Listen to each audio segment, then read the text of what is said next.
This is Mary Omni from the house of King David. Good evening. It's Black Friday, November the 28th, 2014.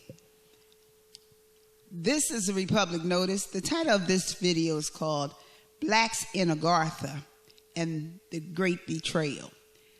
Blacks in Agartha and the Great Betrayal.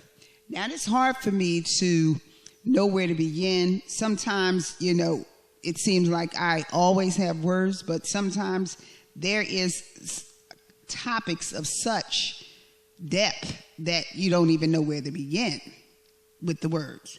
And look at me, I'm getting tongue twisted. Anyway, Blacks in Agartha and a Great Betrayal. Before I go to Blacks in Agartha, let me talk about the Great Betrayal. We're in the end times, and there's a lot of betrayal going on. Families going to turn against each other, fathers against sons, mother against daughters. We hear that. We heard that biblical passage. But what we don't understand is the tares is being separated from the wheat. Energies are being separated. Christ is claiming those that are going to be of his body, that are going to be of the new kingdom. And Satan is claiming his tares. And I did a video not too long ago called The Walking Dead Amongst Us. And it's sad to say that a lot of black people are the walking dead amongst us. And when I get into Agartha, I'm going to tell you more about that. But this great betrayal, it works on so many levels.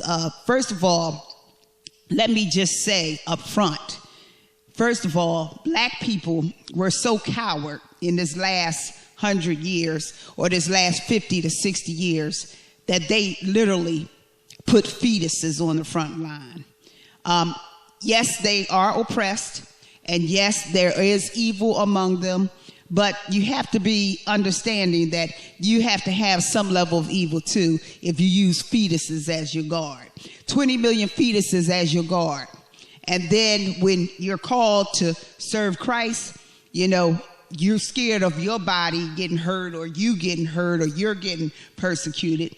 But see, we accept it as a whole, 20 million black fetuses being the frontline soldiers for us in the last 50 years. We keep voting this black so-called carcass in. This carcass have not did nothing but made sure that the succubus and incubus anti-Christ energies could keep their assurance of their aborted fetuses going as blood sacrifices, just like they fed them to the alligators and the crocodiles during slavery. But the black people then, even though in more dire straits conditions, would at least try to hide them and protect them. I mean, we give them up like we throwing them quick at them. Here, take this one, take this one, take this one, take this one, take this one. And we got to do the same thing with foster care. It was one time when I was growing up, when a mother lived on my block, clearly didn't like her child. She beat her and abused her. And the next door neighbor said, well, if you don't want the baby, don't abuse her. We'll take her off your hands and we'll take care of her. And that's what she did. Wasn't no authorities called. Nobody called anybody on her. They didn't look towards in corporate doctrines to do anything. She was her next door neighbor. This was a black child being abused severely. And she said, well, let me take the child. And she took the child. She clothed her, fed her, put her in nice dresses and gave the child some self-esteem. Well, that's when we didn't betray children. The greatest betrayal is the betrayal of our children, because that's the betrayal of our future. Now, I want you to ask the question, if you're willing to betray your future on a whole level like that, just to have the luxury of disunity, you're willing to betray your future and your future generations like that. Do you really deserve to go to the kingdom? Do you really deserve to see the kingdom come? Are you really worthy of the kingdom? And I'm talking about as a whole, not individuals. I'm talking about as a whole. Really, is it anything you did to merit being an actual constitutional citizen that was given a holy covenant to build upon? that your ancestors were smart enough to sacrifice. Well, I'm 5 minutes into this, and I know you got a short attention spans. You want to get back to your corporate doctrine, Satans, and all this information incarceration, even though I'm telling you way more important stuff than you would ever hear in your stopped up ears. But anyway, blacks in Agartha. Oh, let me just finish about the Great Betrayal a little bit more. There's a lot more to say about the Great Betrayal. I probably have to do another video or a second part to blacks in Agartha and the Great Betrayal, because I only got to one part of the Great Betrayal. But I'm looking at this Lifetime, and let me remind you that all media conglomerate is maybe owned by 6 people. And this media conglomerate only have one aim, and that's the war against the living God and his namesake and the woman's seed. That's the war against the living God. That's their one aim. All media, one aim is a great war against the living God. No matter what media you see, it's only there for one purpose, the war against the living God. Yeah, it uses entertainment, Hollywood, news, but the objective is the war against the living God. Now, I'm looking at Angela Bassett and what's her name, Wendy Williams.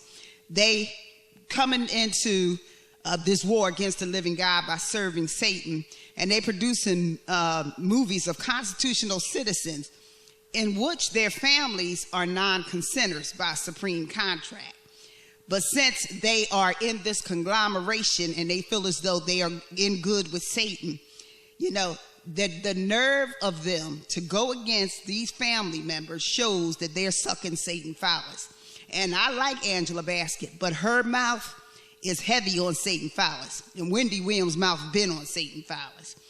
These are women that are out of line. This is why a lot of these black men say these women are out of line, and that's why they scared for them to get power. Look at these trifling.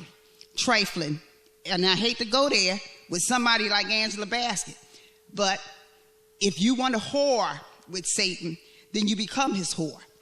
So you become Satan's whore for a little bit of fame, make a little bit of money, call yourself into an executive producer or something like that. You're willing to go against the Holy Covenant Supreme Contract, where Bobby Christina, Sissy Houston, and the whole Houston family said no, and it's written in Supreme Contract, non-consent jurisdiction, and you don't care because you're ambitious about some funky-ass product going towards Satan and his war against God, using the name of Whitney Houston. Same thing with Wendy Williams with this Aaliyah story. Go against the whole constitutional family and the family of Judah to war and whore with this Lifetime CEO, which is a war against the living God. And see, this is where the Great Betrayal comes in, and division, divide and conquer. You give the blacks a little money, then they're willing to go against the whole family. I mean, I never saw something like this where, you think because you're an actor or a producer that you have more rights and entitlement than the actual blood relative families. I never saw nothing like this. So all I can say is they're drunk off of Satan's cum. These black women are drunk off of Satan's cum. I mean, they done swallowed a lot of it, and they done drank Satan's piss elixir. They drunk as hell, and they participating in a great betrayal because they trampling the Holy Covenant. Bobby Christina and Whitney Houston family, I can't even express the outrage I feel for them.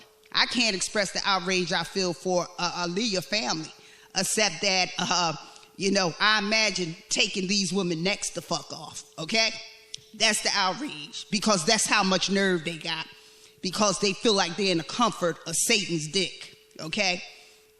And I'm sorry I had to go there, but this is the level of insult that they do to the Holy Covenant. They don't respect their own constitutionality, so they don't respect the constitutionality of other black constitutional citizens.